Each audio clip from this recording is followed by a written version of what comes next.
Hey everyone, welcome back to my channel. আজ হলো আমাদের এখানে ইলেকশন ভোট আর আমি দিব এই নিয়ে সেকেন্ড ভোট। গরমের মধ্যে লাইনে দাঁড়িয়ে আমার দ্বারা ভোট দেওয়া হচ্ছে, তাই আমি ঘুম থেকে উঠে ফ্রেশ হয়ে মার আমি বেরিয়ে পড়েছি, কারণ সকাল বিকাল তেমন একটা ভিড় লোকজন অনেকই কম থাকে। একটা কথা কি জানো, মাকে আমি কত করে জিজ্ঞেস করলাম তুমি এবার কাকে ভোট দিচ্ছ, কিন্তু মা আমাকে বলতেই রাজি হচ্ছে না, জানি না কেন। যাই হোক, মা আমাকে কিছু শেয়ার করলো না, তো চলো আমি তোমাদেরকে শেয়ার। তো এবার আমরা পৌঁছে গেছি, আর পৌঁছে দেখি এইবার এত সকাল অনেকটা ভিড়, তাই আমরা ঘরে এসে গেছি। আর আজকে আমি নিজেই রান্না করব, সেটাও আমার অল টাইম ফেভারিট ডিম দিয়ে। তো এবার প্রায় ডিমটা বয়েল হয়ে গেছে, আর এইখানে আমি রেডি করে নিয়েছি আমার প্রয়োজনীয় সবকিছু। তো বয়েল হওয়ার পর সবগুলা ডিমের আমি খোসা ছাড়িয়ে নিচ্ছি, আর এবার আমি এক এক করে প্রত্যেকটা ডিম সাদা তেলে ছেড়ে দিয়েছি, এন্ড তারপর লঙ্কা গুঁড়ো, হলুদ গুঁড়ো দিয়ে দিয়েছি। তো এইগুলো দেওয়ার পর এখন ডিমগুলো ভালো করে ভেজে নেব। কিছু সময় ভাজার পর ডিমগুলো প্রায়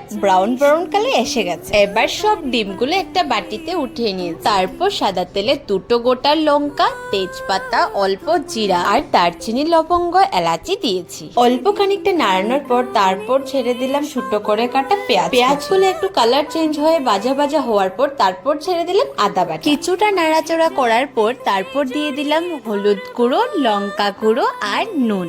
এগুলো দিয়ে মিক্সড করার পর তারপর জল দিয়ে ছোট ছোট করে কাটা দুটো টমেটো আর জিরে বাটা দিয়ে দিলাম, এন্ড সবার লাস্টে ডিমগুলো এক এক করে ছেড়ে দিলাম আর একটু নাড়িয়ে দেব, কারণ মশলাগুলো ডিমের গায়ে লেগে যায়। সব শেষে দেখলাম টুকরো টুকরো করে রাখা কাঁচা লঙ্কা রয়েছে, সেটাও আমি দিয়ে দিয়েছি। তো এবার আমার ডিম কারি বানানো শেষ, আর এখন আমি লাগাচ্ছি নেইল পলিশ, কারণ আজকের এই ভোটের জন্য আমি আমার নখটাকে খারাপ করতে চাইছি না। তো যাই হোক, সব কাজ তো শেষ, চানটা বাকি ছিল সেটাও শেষ করে নিলাম। এখন বাজছে 3:50, বিকেল তো প্রায় হয়েও যাচ্ছে। চলো এবার লাঞ্চটা করে নেই।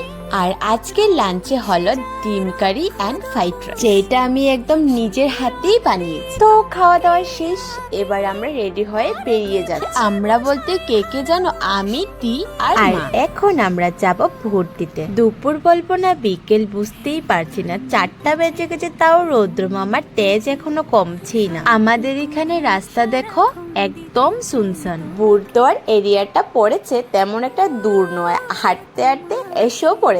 আর এসে দেখি কি জানো, এখনো লাইন রয়েছে, তাও আগের থেকে বেশি। মানে এইবার পুরো উল্টো হয়ে গেছে, লাইনে দাঁড়িয়ে আর দাঁড়িয়ে অপেক্ষা করা দুটোই সম্ভব নয়। তাই পাশেই ফ্রেন্ডের ঘর আছে, চলে এসে দেখি উনি নেল পলিশ লাগাচ্ছেন। তো আমি উনাকে একটা ভালো অ্যাডভাইস করলাম, তো উনি আমার কাছে আবদারি করে বসলো। শখের আবদার না মানলে তো হয় না, তাই উনার আবদার মতো লাগিয়ে দিলাম।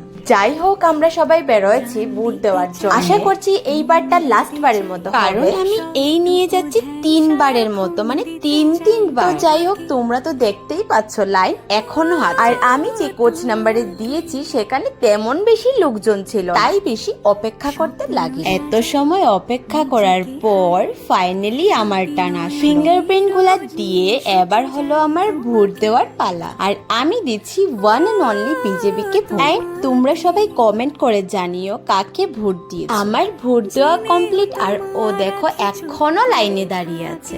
তো এবার আমরা চলে যাচ্ছি ঘরে। আজকের ভিডিওটা এতটুকু, আশা করি তোমাদের অনেক অনেক ভালো লাগবে। দেখা হবে নেক্সট অন্য কোনো ভিডিও, আর যদি ভালো লাগে লাইক কমেন্ট শেয়ার করতে বলবে না। ততক্ষণের জন্য টাটা, বাই।